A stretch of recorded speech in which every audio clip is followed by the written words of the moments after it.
All right. Well, welcome back, everybody. Thank you so much for tuning in. I am actually very excited to have Leslie with me today. Leslie is a former graduate of the Chronic Pain Breakup Method. She went through the program, but has become a huge CRPS advocate, which is really cool how much she's spreading the word on this condition, and just really wanting to help people out. So she's here today to share her story. And so, Leslie, welcome. Thank you. Welcome, welcome. So, do you mind just kind of giving everybody a little bit of background, who you are, and a little bit of your experience with dealing with pain? Sure. And thank you for having me. Your program changed my life. And so that's why I contacted you and said I wanted to be able to share this so it encourages Mhm. more people and gives them hope. Because I tell you what, when you have CRPS, especially at the beginning, it's very scary. So Yeah. Yeah. I guess my background with pain, I'm almost 56, but I was a runner for a lot of years and then riding bicycles, did long distance bike rides. I was an Ironman triathlete. And so, from a pain perspective, you have to push through a lot of pain to do that. And a friend before one of my Ironmans gave me a little quote that said, "Pain is weakness leaving the body." Mhm. And I thought, that's a great quote. And so, that's kind of what I've thought about pain for decades. And so, I, I just kind of I did push through everything for many, many years. Another thing with pain in my background, I had two car accidents, a motorcycle accident. So, I've got some, residual things from that. I also was a cross country skier, and about 10 years ago, I started having some sciatica, but I thought it was just piriformis syndrome. I just kept skiing. And by the time I actually went to the doctor, I'd completely blown out my disc. It wasn't just herniated, it was completely blown out. So ended up having back surgery in 2021, Mhm. just a minor one, not fusion, which is what they told me I had to have complete pain relief. But I just did a minor one, which helped some. But now I still have some back pain. Mhm. So my foot, so that's where I have the CRPS. But my foot surgery, my background with my foot injury, it's part of it was chronic perennial tendon, my brevis and my longus, problems with both of those. And I spent about really a year and a half whenever really started getting bad, to do PT, a lot of other things before I made the decision for surgery. Mhm. So I ended up having quite an intense surgery for a few different reasons, but I had a bunion fusion. I also had a couple of ligament repairs to strengthen the ankle because I have hypermobility. I have Ehlers-Danlos syndrome. So, and then the other thing I had done was a talus microfracture because I didn't have much cartilage on the front of my talus bone. So it was almost 4 hours. It was quite extensive. Yeah. And I woke up at the hospital with, where I had the surgery at quite a bit of pain, thinking, okay, well, this is interesting because after my back surgery in 2021, I had no pain because I was on opioids. And I was like, this is what it felt like maybe when I was 20. So my foot surgery was way different. Yeah. And 2 days later, I went home, came home. 2 days later, I went to the ER saying, something's wrong, uh, something's really wrong here. And they checked it. They're like, no, we don't think so. I went to the ER again. I think it was about 10 days after that. I had, I think, 3 or 4 splint changes. Mhm. My foot felt like it was being electrocuted, it was being crushed, and it was on fire at the same time. Yeah. And I've experienced a lot of different pain in my life, but I've never experienced anything like complex regional pain syndrome, Mhm. CRPS. And I didn't know what it was, at that point. I just knew that something was seriously wrong. Mhm. And this was during Lent last year. And so one of the things I was doing is I meditated on the cross and Jesus's nail, the nail being pounded into his foot because it was that bad. I just had never experienced anything like it. So I also just was, trying to figure out what were some of the other symptoms that I was noticing. Mhm. So I had swelling. My foot was about twice the size as the other foot. It was beet red. It was very warm as well, and then it was very sensitive. I couldn't even touch it. And the first indication of potential CRPS was one of the PTs had said, well, maybe you should do some desensitization. Mhm. So I looked that up online and I was like, okay, is this what I should do? And I started just doing that. And she's like, oh, yeah, that looks good. But the doctor who had done my surgery hadn't had many CRPS cases. And so they just, um, just said, well, just sometimes it takes a little bit longer. And I ended up going to a different doctor. I went to a pain doctor, Mm, and she told me to take off both my shoes and socks. And when she looked at my feet side by side, that was it. She said, you have mm, CRPS, because you could see the difference right away. yeah. So, that was good in the sense that I knew, Mm, okay, this is what it is. It's not normal. And then scary. And you go yeah. on the internet, and it's it's confusing. And one thing with your course that we'll talk about maybe in a minute is a confused brain, a cautious brain is just, a bad way to be. So that kind of set me off of, I got to find a cure. I got to find a reason for this. And I later actually found out that my CRPS, there's CRPS 1 without known nerve damage and Mhm. CRPS 2 with known nerve damage. And I later found out that I actually have severe nerve damage in 4 of the nerves of my foot. Luckily, they're the sensory nerves, not the motor nerves. Right. So, in a couple of those areas are in places there wasn't even any actual surgery. Mhm. So it could have been from the nerve blocks that I had, but I'll never really We know. don't know. I have noticed from a lot of conversations with folks with CRPS that the nerve block, I, this is speculation, but I do think it plays a role. And I don't know, and I'm not trying to throw any surgeons under the bus or whoever does the injections for that or the nerve blocks, because so many people have nerve blocks every day and not everybody Right. develops this. So Yeah. I don't want to like start some sort of malpractice or anything like that. I'm not pointing any fingers. I think it's just maybe it plays a role. I suspect I don't know for sure. Yeah. Because then Well, not everybody, yeah, the not body everybody gets it. So thing. from my research, because I have hypermobility and Mhm. Ehlers-Danlos, again, I'm not a doctor, I'm not a researcher, but it seems like there is a correlation between sensitive nerves and Ehlers-Danlos. Mhm. So I'll never know for sure, but that is potentially for myself. I don't plan to have any more nerve blocks in the future, that's No, for probably sure. not. Yeah. Now that Yeah, you know all of this about your right. body in this condition. Yeah. And that's, yeah, it can absolutely, being diagnosed with CRPS is probably one of the most terrifying things. You go home and you start looking it up and researching it and hearing all these horror stories. And it's super confusing because some people I know for sure don't, like, they look at the diagnosis and the criteria and like some of them make sense, not all of them make Mm, sense. And so is there always this gray area? Is it really that? Is it not? yeah, We don't want it to be that, but sometimes you do just because you need something to say this is what it is, right? right. But yeah, you mentioned having EDS, and what do you think, because lots of people do recovery from surgeries like this all the time. Yeah. What do you think possibly, led to you developing CRPS, you versus somebody else? Do you know, or do you have Yeah. any theories? I have a lot of theories. Uh-huh. So genetics, Ehlers-Danlos. I also have Raynaud's disease. I've always had cold hands and feet, and they turn different colors. I also have connective tissue disorder, so I have low complements, and so maybe that also contributes to the nerves being more sensitive. Uh, with the nerve, I had the nerve damage. So again, nerve damage doesn't always cause CRPS, but with myself, I had a splint that was pretty tight. The boot, Mhm. having the boot on so long, that was really hard. Another thing after researching and doing your course too is thinking about just my background. Mhm. Had some childhood trauma growing up. My dad passed away when I was 8. We had a house fire. My mom had some challenges and she passed away in my early 20s. And so I have been in, there's fight or flight or freeze mode. I've Mhm. kind of been in a fight mode most of my life, very Mhm. resilient. I'm going to predict what are the 50 things that could happen and be Mhm. ready for all of them. Mhm. So I think whenever doing your course, looking at, where do your nerves start?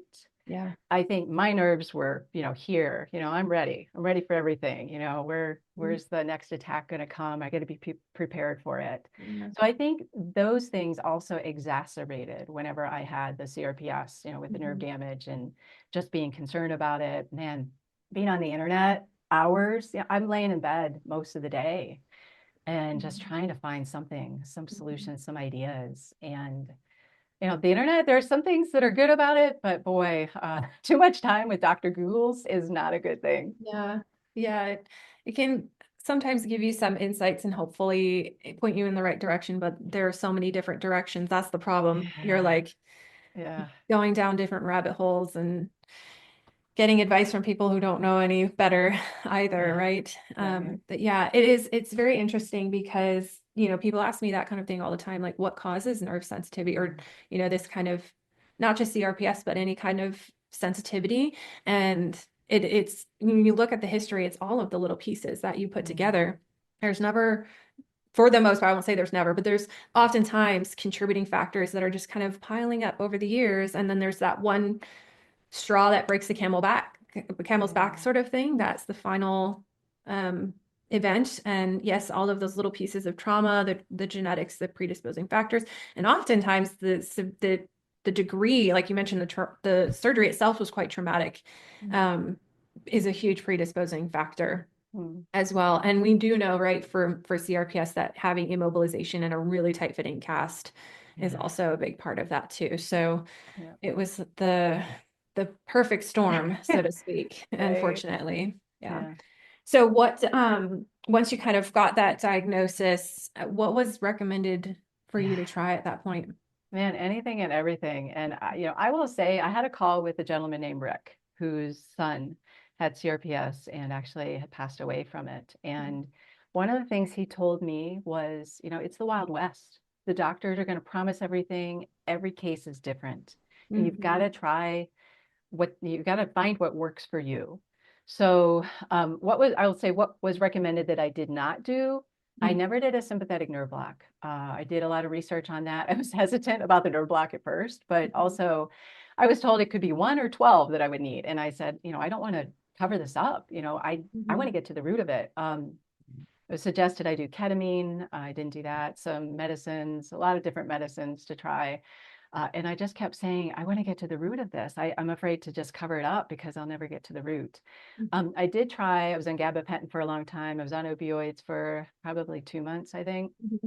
A lot of PT, desensitization. That was fantastic. There was a little app that I got, Recognize, Yeah. that I could do graded motor imagery. Mm-hmm. And then I also did mirror therapy. That was good. I did actually prednisone steroids. That helped to get the swelling down. That did Mm-hmm. definitely help. Was on it for 3 months, so I gained a few pounds. I've lost that, but Mm-hmm. did that. Massage was excellent. Very light massage, lymphatic drainage massage with my massage Mm-hmm. therapist, Matt Gibble, was fantastic. Just very extreme, barely even touching with the Mm-hmm. lymph system. Yeah. Uh, I didn't want to cover it up, as I mentioned. Yeah. So I pushed to get an MR neurogram. It's like an Mm-hmm. MRI, but it's of the nerves. And I found Mm-hmm. a place in Denver. I had that, I think it was in May, and that showed that I had nerve damage. So again, being okay, my brain's like, okay, this is nerve damage. What do we got to do with it? In July, I had a hydrodissection Mm-hmm. of the nerve was trapped in scar tissue, one of the nerves, and that was superb. That was fantastic. That was with Dr. Caballas here in Denver Mm-hmm. or Boulder area. And just a lot of different things. But I also wanted to mention that I kept moving. I Mm-hmm. got in the pool as soon as I could, and I just hung on the side. And I remember being in the pool for the first time thinking, my foot feels semi-normal, not normal, but and then I started swimming just using one leg, as I could. So the pool was fantastic. I got an indoor recumbent bike, uh, working on that. I got an outside recumbent bike, which is super hard, a lot harder than I thought, but that helped walking and hiking and biking. Finally, getting on 2 wheels, that was fantastic. Yeah. Another thing, prayer for me is very important. So just having daily and a lot of people as well were helping me out with that. Yeah. And on the point of what I tried and didn't try, I did create kind of an CRPS insights document that I sent to Mm-hmm. the 18 medical professionals I saw last year, with the note as well that it's so unique and every person again has to find what works for them. Mm-hmm. It is. It is. It is. There are a lot of different options. There are a lot of different things to try and learn about, like so many things out there, and it can be overwhelming. I think Yeah. that's what's when we talk about Dr. Google, you can You can really find so many avenues, and it is a process to find out Yeah. what is the right way to go.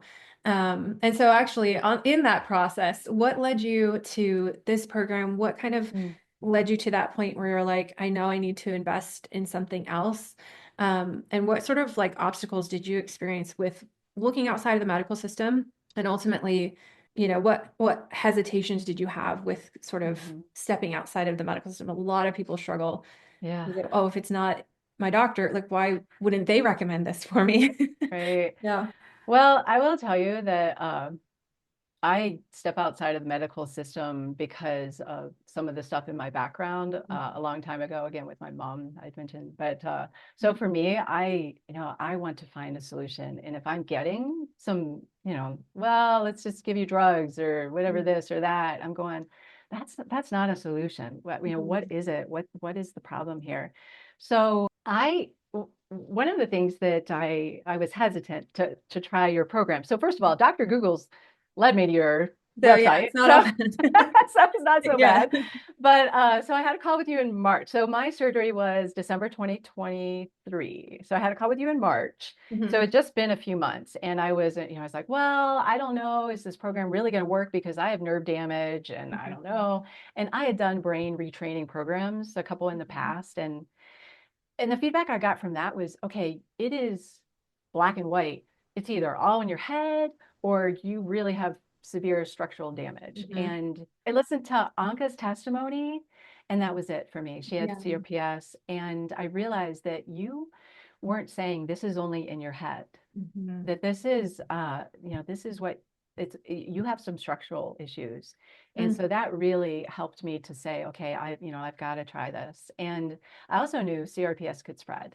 And Yeah. some people weren't walking and were in wheelchairs and other, major issues that I had read about. Mhm. And I also had a 6-month deadline because I kept reading that at 6 months it goes warm, goes from the warm stage to the cold stage, and you've got to solve it at that point. And so I was really, I was just at a point, I've got to try this. And I also want to mention here that that warm stage, that deadline is not correct. I agree. For at least for me, it's 6 months. I still have warm stages sometimes. Yeah. So, and Yeah. this is over a year. So, Yeah. so I've that's recently actually, just to side note, I recently went to a conference where it was chronic pain and CRPS was discussed pretty heavily, and they pretty much refuted that whole debate on there's warm, there's cold.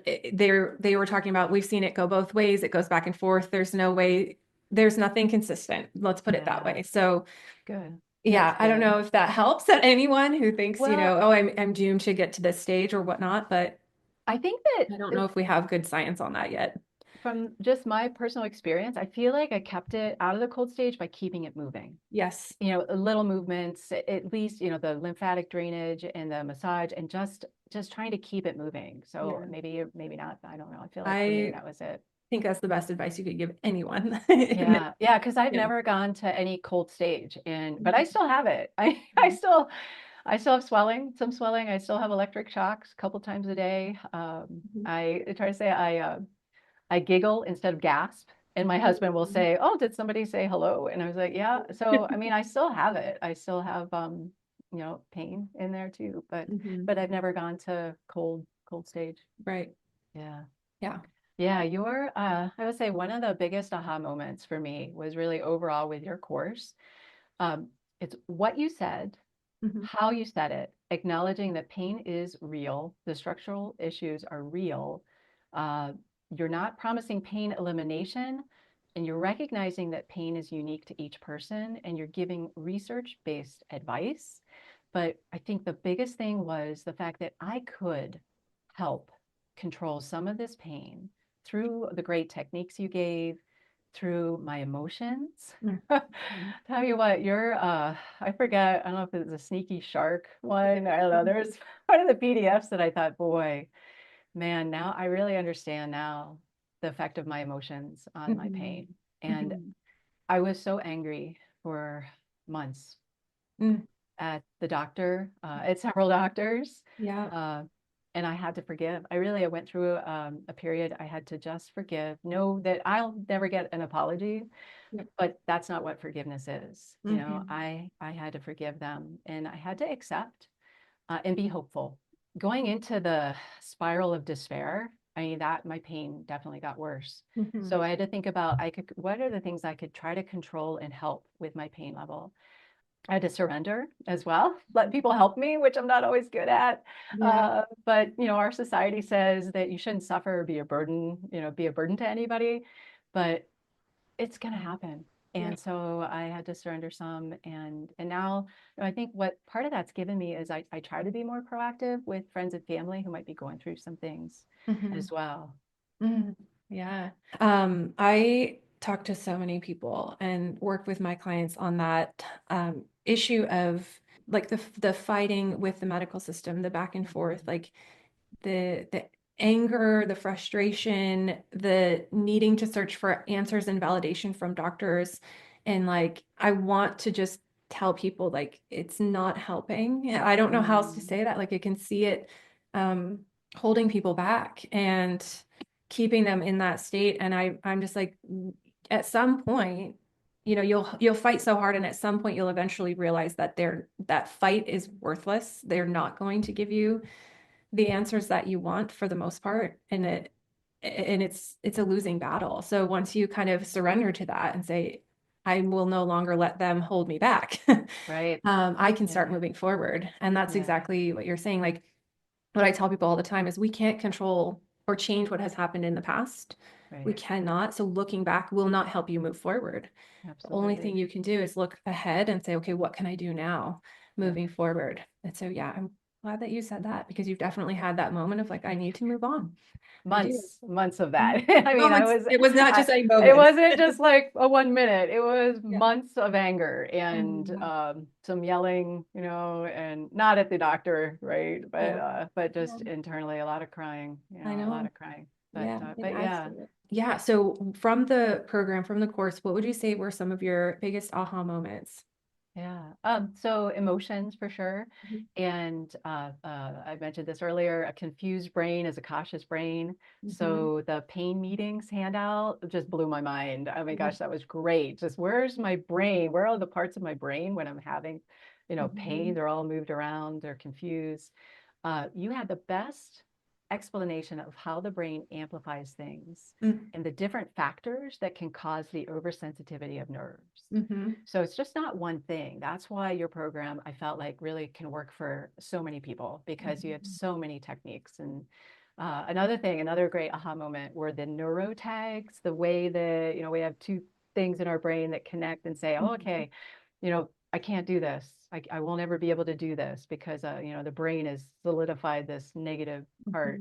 Mhm. So I had that for riding a bike on Mhm. two wheels with my foot, Mhm. and we have a little cul-de-sac, so I had tried I think 3 times previously of just going out like trying to ride across the cul-de-sac and just being afraid to do that, putting my foot down and just feeling it just hurts so badly, and it's Mhm. partially numb too.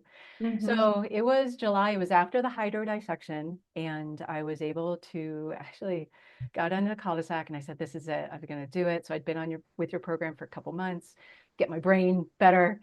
And I got on and I started riding. And my husband was like, okay. And I was like, I'm going.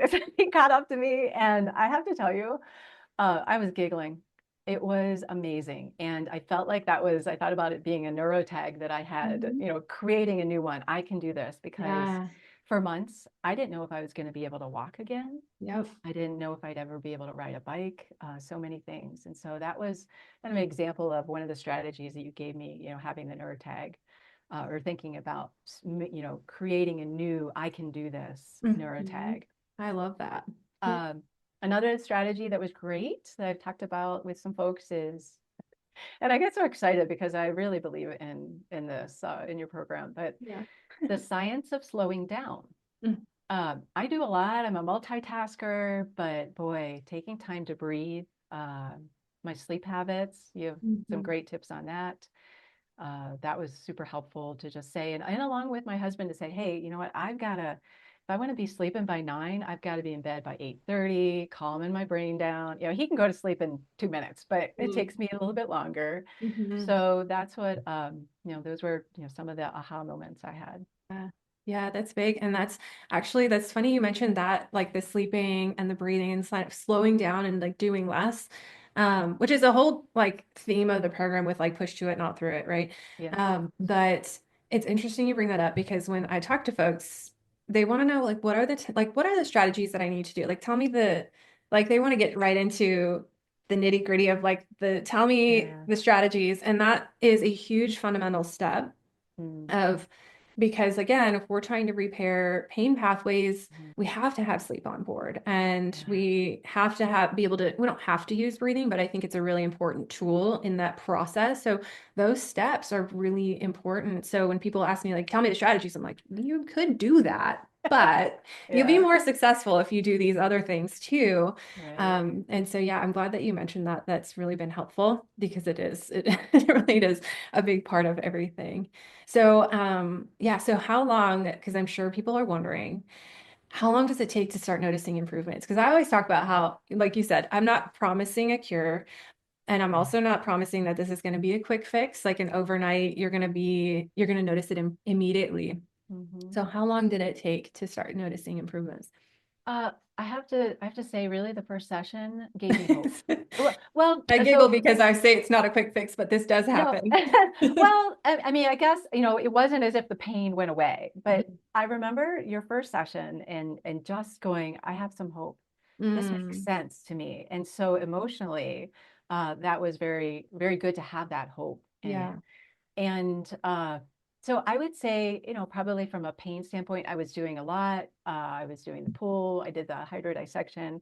So, probably 2, 3 months. And then I Mhm. was, started riding the bike and really doing Yeah. more movement, using my brain techniques. I was going to say I used that when I had the hydro dissection procedure. It wasn't a surgery, it was just a needle Yeah. that went in with fluid and separated the scar tissue and the nerve. But I used the techniques that I learned Yeah. from your course to, okay, you know what, this is not going to cause a spread. This is going to be okay. I use those techniques. Hmm. So really, I would say, a few months, Yeah. probably that was it. But I had hope from the beginning Hmm. watching your Hmm. videos because I've put my body through a lot with triathlons and stuff. I've been to a lot of different PTs. Hmm. And when I started doing your course, I was blown away Mm. by how you said things again, the graphics you used, the examples you used, and that did also really give me hope that it was different, Yeah.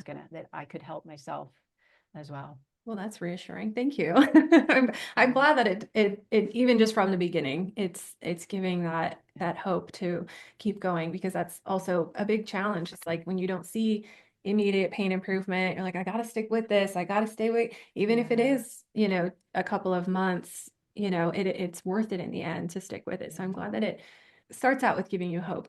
So yeah, so how have things improved? You mentioned riding a bike. I want to Yeah. know, I'm sure people listening too want to know all the symptoms, like how things are feeling, all of that good stuff. Yeah. So what I tell people now is I kind of feel like I'm in a status quo in the sense that I understand what it's going to feel like. My brain, I feel like it's accepted that there are parts that are numb. There Mm-hmm. are parts that hurt in different ways. And when I get the little electric shocks again, I just like, okay, that's what it is. But I recently hiked 10 miles. I have biked up to 30 miles. I'm off the gabapentin. I was on melatonin to try to sleep. I'm still on an anti-inflammatory that I was on before the surgery for connective tissue disorder. Mm-hmm. I've had improvements in sleep. That's been very helpful, again, with the Mm-hmm. healing as well. Mm-hmm. Um, Less anxiety about it and knowing that I have this hope and what I can do, the techniques, the things that I Yeah. can do whenever I have a flare up. Don't get worried about it. If it hurts worse, okay, calm down, you know, get my foot up, Mm. relax, don't do too much for a few days. Try to alternate, what am I doing every day? Don't hike and bike usually in the same day. Yeah. Try not to do 10 things in one day, just schedule maybe three Mm-hmm. to four. I used to pack my schedule a lot. And again, the science of slowing down, what can I do to really help overall my body and my nervous system Mhm. to not get too amplified throughout the day. Yeah. So that's an interesting way to put it too, is you're doing more. You still have pain, but I'm assuming the pain is better, less, different somehow. Hopefully, I don't know if you have less Yes, swelling. I do. I've noticed. I have less swelling. I still can't fit into most of my shoes, which is Yeah. okay, right? I have less swelling, but I do still have some. And a doctor in late in November told me that he thinks I may still have a nerve that's trapped, and he wanted to Mm, do a surgery, and I forget what it's called, neurolysis. And I mm, just said, maybe I'll see you in a year or two. So, at this point, I can live with it. It's a lot less than it was. yeah. Absolutely. Yeah. Yeah. I want to say that, like, and highlight that and bring that out because I think when you hear some of the success stories about CRPS, we hear about people going into remission. Mhm. And I think, and I mentioned this too in Anka's interview, but it's important that we bring out what it actually looks like. Mhm. Because I think I hear remission and I hear, okay, everything's fine and dandy, you're back to normal. Not that Yeah. that's not possible, not that you're potentially on that progression and maybe you can get there. Yeah. You know, time will tell. I think it's possible, but to be able to go on hikes and ride your bike again and just have a life and feel Yeah. more normal and wear shoes. I know so many Yeah. people can't even put on socks. Uh, Yeah. it's a big deal. So I've modified my shoes a yeah, little bit, some of yeah, them, so that so that it's not kind of hitting in that one spot where it hurts the most. But yeah. yeah, I would agree with that because even, kind of going back to my back, I have some structural things that I've also accepted that, I'm always going to have something back there. Mhm. And your techniques have helped me with the back pain, even to say, Mhm. all right, pacing, which is super hard for me. Push Hard for everyone. what is Yes. it? Push to it, not through it. Yeah. Oh my gosh, that's really hard for me. Mhm. But also with my back. So I've been using the techniques on, all right, don't try not to do too much, listen better to my body, acknowledge the pain, Mhm. don't amplify it. Yes. So I've been working on that as well when I have something with my back or something else that happens. That's yeah. You have to once you kind of see the big picture of how pain works, you can start to see how what is amplifying the whole system. And it's not just, people tell me all the time, like, I have CRPS in my leg, but then I have this other thing in my shoulder and it's different. Mm, They're totally different. I'm like, yes, they are different. And if your system is sensitive, it's mhm. impacting it's impacting your whole body. Yeah. Um, so yeah, and then the strategies, of course, you can apply them to any body part. So whether it's pain in your foot or it's pain in your back or migraines, you can use this stuff with any. Yeah. I just had something, I had a big bruise on my leg, and I was like, okay, it's on the opposite leg. And I just said, it's okay. It's a bruise. I've had a bruise before, it's pretty big, but it's all right. Don't Yeah. get worried about it. Sit down, relax a Yeah. little bit. And that's, I have to say, it's liberating to be able to say I have some control over my pain. Mhm. And again, it's, there's still some of it, but, I feel hopeful that I can be able to stay. And I don't know if remission is a word I'd use, Yeah. but just be able to, continue enjoying life and finding joy, Yeah. and being able to move. And really, I hope to give other people hope through sharing this story. Right. Yeah. I know it will. I know Mhm. it will. And I, Yeah, I wish I'd done your course when I was, I don't know, 15 and I remember my first injury playing volleyball. I twisted my ankle and through all the years. So yeah, I wish I had Mhm. these techniques, much earlier in my life. Yeah, So it is. And I honestly, like, if I start feeling any kind of aches and pains, I take my own advice and I have to, good. you push to it and not Yeah. through it. You have to Yeah. start like easing into movement and just, I always say, like, wiggle it, touch it, tease it, nudge it, kind of Hmm. get into it a little bit. And Yeah. um, it kind of tells your brain, like, you don't really have to protect it so much. Yeah. It doesn't go into that 10 out of 10 protection survival mode sort of Yeah. Right. response. So yes, that's why I said when you mentioned moving it, it's best advice you could probably give anybody. But again, not forcing it. We're not saying go run the No, marathon today. agree. Agree. So yeah, so if you could go back and give your former self a piece of advice, knowledge, education, anything at Yeah. all, what would you say? Yeah. So a few things. One, don't push through all pain. doing triathlons, doing endurance stuff, you have to push through some, but recognizing, if it's muscle pain or whatever it might be, but listen, acknowledge, but don't amplify pain. So really thinking about that. Recognize how emotions can affect pain. We've talked about that already. Staying hopeful, that is absolutely key to helping even, my current pain whenever I have something. Um, and the last thing I wanted to mention is just a different concept of suffering and pain, and what I had to go through in my brain and think about the fact that, what is the meaning of this? Why is this happening? Why to me? Recognizing that, this isn't God's perfect will. This is His permissive will. And what can I do with this? It's happened. It's not why, it's what. And there's a book called The Prophet by Khalil Gibran. And one of the chapters is on joy and suffering, and how, your suffering, it's a scale. You have joy and you have suffering. And feeling that the suffering, the depths that I had, that the joy now that I have, I mean, I was giggling when I was riding that bike again. And maybe I did that when I was 4, when I started on 2 wheels. But recognizing that there is, I don't know if it's meaning in suffering, but that it's not going to last forever. And there's a psalm that Psalm 30 that talks about weeping may endure for a night, but joy comes in the morning. And I just want to encourage people that there is joy to be had. There is joy, that suffering cleanses and purifies the soul. St. John Paul II. There's a whole book about suffering. I haven't read it all, but just that we're going to have it in this life, Yeah. and what blessings might come from it. You're going to be more empathetic to others who may feel that suffering. When you're in the depths of it, like if there's somebody listening to this who just got diagnosed and is in the excruciating pain, they're probably going, I can't even fathom. There's no meaning in this at all. And I would encourage you to journal, write about it, and just, maybe in a few months, 6 months, try different things, try Alyssa's course. It's fantastic. And just don't let the suffering go for naught. Yeah. What are you learning about your body? I've learned so much about my body. I have had so many blessings from friends. I wouldn't have known the love that so many people have for me, especially my husband, serving me for months when I couldn't do much at all. And so there have been a lot of blessings that now I can reflect back on. But those first few months, probably the first 6 months, I was just desperate. I was so scared. And now I have so much hope. And so really conveying that hope is what I would encourage people to Yeah. have. Thank you for sharing that. I'm praying that that's not exactly what people needed to hear right now. And then when we first got on, before we started recording, you mentioned something really special that you wanted to do. Do you want to talk about it? Sure.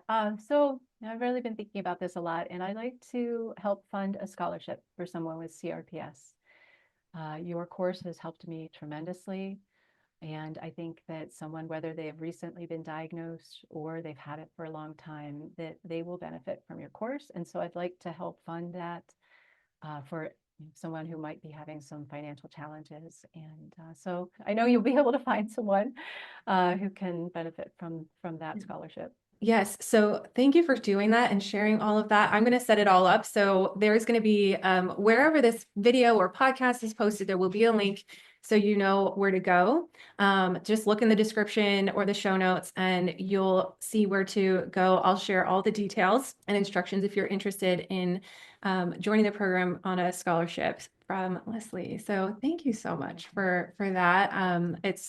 This is one of the coolest things about, going through this and seeing people heal and get better and then wanting to help others. So thank you so much. Well, I've referred you to several people, and one of the guys I referred you to did the course and told me, he said he thought he knew a lot about brain retraining, but after your course, he said he realized that he had so much to learn and he loved your course. So, so I know, thank you for all you're doing, Alissa. I thank you for being such a big advocate and coming on and sharing your story.